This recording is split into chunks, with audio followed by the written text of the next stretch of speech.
Welcome to Generation DIY. My name is Kyle Valdez, and I'm 10 years old, and I like Lego and science or building things in general. Hi, I am Maya. I am 9 years old. Today I will be decorating a haunted house with my friend Kyle here. My favorite animal is a puppy, and my favorite color is blue.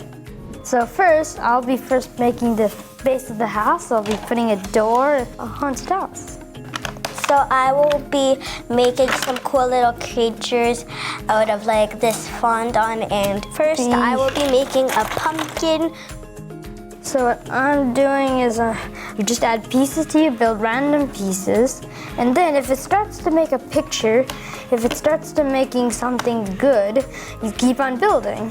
This is the door, this is right now the big room, and then here's the back part. Okay, so now I'm actually done using the utensil. So now I'm just gonna keep on, and right now I'm just gonna make a spider. Yeah, I'm almost finished. I'm just adding some windows and other things just to spruce it up. That's nice. So guys, right now I'm just gonna build the legs real quickly. All I need to do is just make the face and I'm good, and I could add the face to the pumpkin. I'm just adding some tables to this little house, you see? And then there's an evil guy right here, he's like, yeah. He's waiting for a visitor to visit his nice and spooky house. Okay, so now I am done my spider, as you can see. Now I am moving on to the pumpkin. It's kind of a little tiny bit more drier. Yes, every one of these you're gonna have to put a window. So what I did is I spaced it out by a 4x4 area. Okay guys, so now I am actually done my pumpkin. It looks super cute. I have 2 dotted eyes and a very large mouth for some reason. This is what the castle looks like so far. If you want to build something Lego, you have to put effort into it and a little bit of imagination. So this is like a nice little pink slime. It's not really that bad. It's not really that sticky. It's good. So what I'm actually gonna be doing, I'm gonna get this slime. I'm gonna pretend that it's falling out from here, and yeah. So I'll be like tipping this can over and pretend it's spilled. So Kyle is now done, and we will be decorating it. So let's put it on. So I'm gonna put some cobwebs maybe over here. I put some random cobwebs. I have my pumpkin here. Get some slime and pretend it's like filling. Yeah, that's good. You add a base. And then I'm just gonna get the spider, and I'll put this in the background, kind of. And I used all my stuff, and we should be good. And then I'll add the snake. And here is our Halloween haunted house. So we hope you enjoyed, and see you next time. Bye!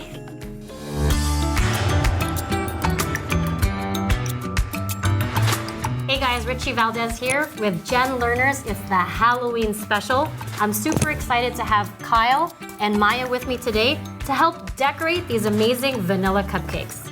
So what we have here is our Swiss meringue buttercream. You can see we have 2 colors. We have it in orange, and then we have it in white. They're both flavored vanilla. So up here I've got 2 piping bags, a couple piping tips already ready to go. Have some decorating tools, including some black icing and a couple eyeballs here that you can pop right onto cupcakes, as well as sprinkles. So whenever you are putting icing into a piping bag, what I do is I flip it upside down like this. Really simple. You can see the piping tip is already in there, and this really makes it super easy to put in. So I'm gonna scoop it in, and that's it. So then look how easy it is. You just pop it over like so, and you've got a perfectly good icing. Okay, so here we go. I'm gonna do it with the second one. Just in case you don't have any of these piping bags at home, you can use a simple Ziploc bag, cut off the corner, pop in a piping tip, or you don't even need a piping tip. You can just cut it open and you'll see the effect that it can make. It's very similar to this one right here. Because it's our Halloween special, we wanna make sure to color the buttercream. It's a simple food coloring, and that way you can stick to the theme and you can color whatever you want. Then just by simply squeezing the icing, I like to twist. So squeeze and twist, it goes right up. What that'll do is it'll actually take out the air and allow you to effectively pipe these cupcakes here. There's a couple things you could do. Again, you wanna make sure to really squeeze and keep it tight by twisting the bag. So you could do a simple, oop, okay? That's one way. You can also make clouds like this. Really cool. And each time you'll notice, I'm simply twisting the bag to let all the icing out. Really easy. Okay, so I'm switching over to the orange piping bag. This one here you can see is a little different. It's a piping tip that's a bit spiky. Watch what that'll do. Ready, guys? Yeah. What do you notice? It's like more squiggly. Yeah, it's more squiggly. And it creates a cooler effect. Did you want to try it? Yeah. Here you go. Squeeze from the top. You got it. Good job. And so wherever the tip goes, you'll see he's gonna move his hand around. That's where the icing will land. Good job, Kyle. All it takes, guys, is practice. The more you practice, the better you're gonna get. Good job. Okay, so it's on to decorating. What do you have there? Little pumpkin? Yep, you could put it right on, or you can just drizzle it right on. So he's got a pumpkin on his cupcake as well as a ghost. What do you got there, Maya? I have some red sprinkles on this orange cupcake with a little bit of pumpkins, and now all I'm just gonna do is like sprinkle a little of gold sprinkles, and that I think I'll just move on to the next one. Yeah. So Maya's got the icing, and the nice thing with these types of decorations is you can pour it right out. You can write letters, you can write words, and you could do whatever you want. So Maya's got her Bats. Because I couldn't find any little spiders. Yep, exactly. So you can pop that on. That is super creepy. Like, I'm scared right now. All of this is all 100% edible, 100% fun. Baking is just all about spending time with family, doing it together. And look at this. In no time, Kyle and Maya have an entire spread of a dozen cupcakes ready to go. Okay, so I'm actually gonna put Okay, are we good? Nope. Are we satisfied? No. Last one? I'm gonna sprinkle it everywhere. Okay, go for it. Actually, that's cool because it kind of looks like red sand everywhere too. Okay, so here, guys, is the final tray of cupcakes. Look how pretty that is. Thank you very much. Again, we have Kyle, Maya, and Richie. Have a wonderful Halloween. Be safe and have fun. Bye.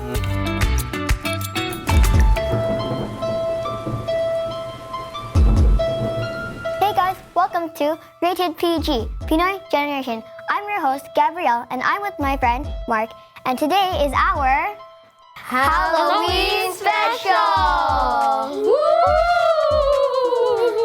In the Philippines, there's mythical creatures such as The tikbalang, half horse and half man, manananggal, which is the witch, duende dwarf, and vampira, vampire. and the White Lady. Find the killer bride. In the Philippines, on November 1st, we have a celebration called All Souls Day. Families bring flowers and candles and visit their dead family members. There we go, guys. Even kids in the Philippines celebrate Halloween and trick-or-treating like we do here in Canada. Goodbye, guys. Happy Halloween! Proud to be Pinoy!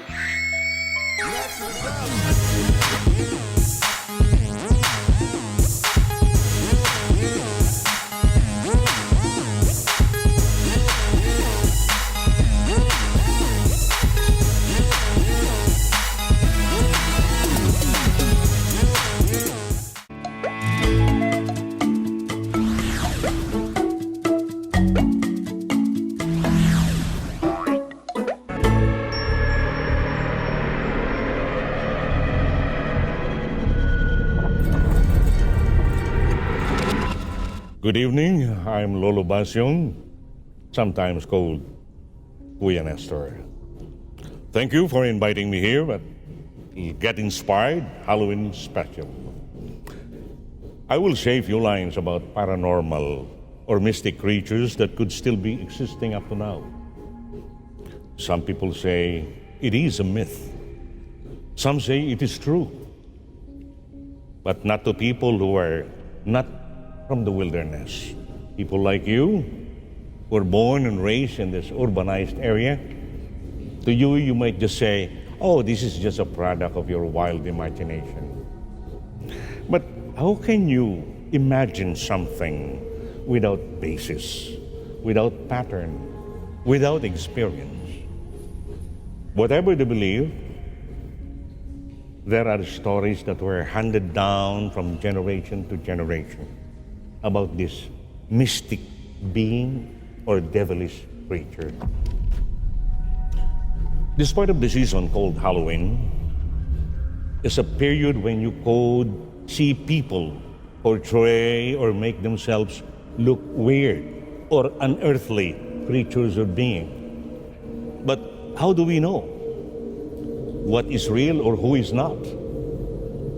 Or perhaps into our subconscious mind, religious or superstitious relevance is in action, whereby images and thoughts of our imagination, or perhaps into our subconscious mind, religious or superstitious relevance is in action, whereby images and thoughts not so earthly comes out into the screen of our imagination, where witchcraft, do you know what a witch is?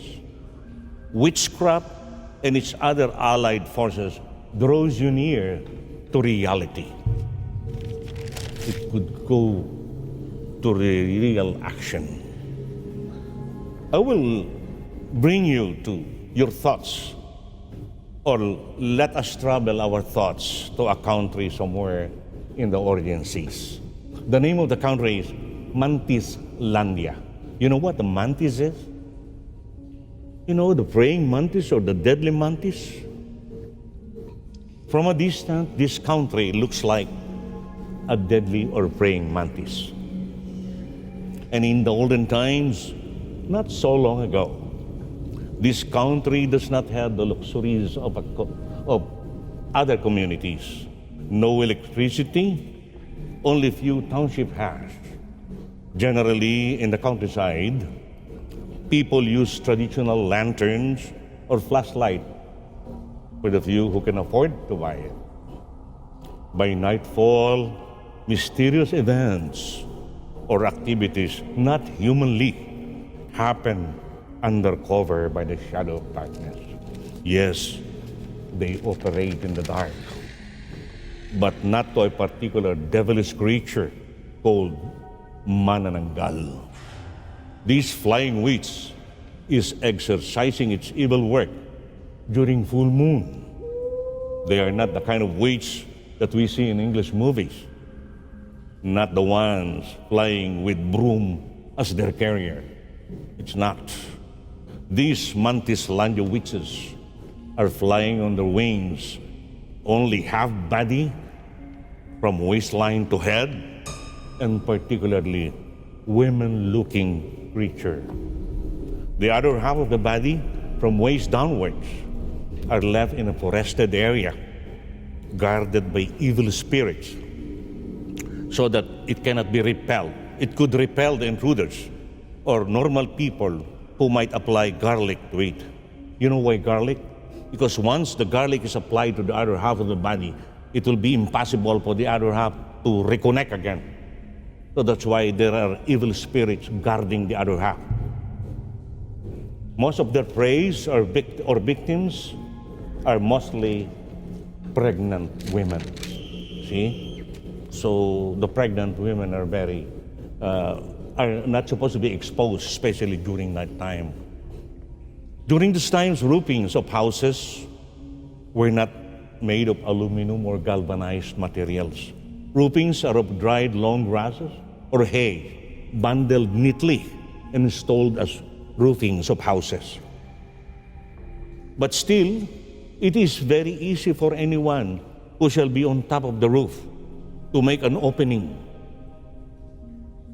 In the case of this manananggal or flying witch, they only need a small opening so that they could lower down their elastic tongue, straw-like, make that penetrate into the portion pregnant woman and suck the baby. And the following morning, when the pregnant woman is awakened, she would just think that, oh, I had a miscarriage. But eventually, she will realize that she is a victim of a manananggal. If there are no pregnant women around, animals and young human beings are their prey. But during daytime, they're just like any other people or human, only with a bit of difference. Their eyes are reddish. They don't look straight to the eyes of other normal people. They just glance quickly. And the smell, it's a bit spongy, stanchy, or stuffy. That's why they do not mingle around so long in the market. They just buy something and leave quickly. But over time, people in those far-flung communities become vigilant, know how to prepare and defend themselves, secure their animals. They learn to arm themselves, devise weapons applicable to combat evil creatures. You know, the bamboo spears, pointed tips, were heated and dipped into the salted water, glazed with garlic and snake venom. You know, they will catch snakes and glaze it at the tip of the bamboo spear. It is a very effective weapon. When it penetrates the body of a witch or devilish creature, it would slow down the movement and eventually paralyzed, then die. One particular event, one chilly night, full moon, somewhere in central Mantislandia, a flying creature was seen hovering on top of a house where there was a pregnant woman. Alarm was spread. Being alert of the situation, organized watch group responded immediately and as practiced, executed spear shots or javelin throws aimed at the creature. Many weapons or spears hit the flying creature, which flew away slowly. The watch group, knowing that the creature was fatally hit, chased it and until it landed in a forested area where it reunited with the other half of the body. Unseen spirits guarding the lower half of the body tried to repel the advancing or charging watch group, who were armed with spears and garlic garlands, prevailed and encircled the dying creature. The dying creature transformed back to its normal human look as people watch. They recognized the mystic woman as a harmless person at normal situation. Mixed emotions were in the hearts and minds of the people around because they know the woman. But they cannot do anything except to watch the dying creature. There was a policeman, and the policeman of the community, together with the son, a lad, arrived, and the mystic woman raised her hands, trying to reach the policeman. And the boy, uttering distorted words, seemingly asking for forgiveness or help. With tears in their eyes, the policeman and the son turned their back and walked away, with parting words to the people around. Burn her when she's gone, and spread her ashes out in the ocean. The policeman was later known to be a third-generation Protestant of their kind, or those who defy the devilish tradition of their lineage. Many of them remaining still abound in many parts of the world, of the earth. Different race, different forms, ways, and adaptation. It could be something around us. And the boy and the other Protestants were and still are steadfast in the combat against the devilish tradition. However, others still remained in the practice of the old evil activities. Both would know each other or recognize each other by senses, the looks, feelings, and movements, and they respect each other at normal condition. And the good ones could only be helped. The good ones only help the other during normal conditions. If not, they cannot do anything. You should let them die if they are hit by the spear. Do you have any questions? Are you the boy? No. Will there be a church intervention? There were attempts, they say, that some clergies attempted, but they did not succeed. Well, to conclude, the process of defiance or escape from the urge or need for questionable matters or substance that are usually taken from the victims are now said to be substituted by substances produced by modern technologies, advanced sciences, and most of all, through faith and determination. That's all. But watch out. They are all over. They're around.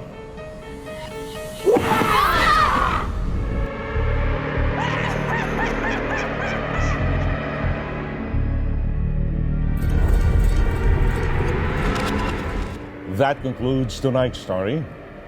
Thank you. Happy Halloween.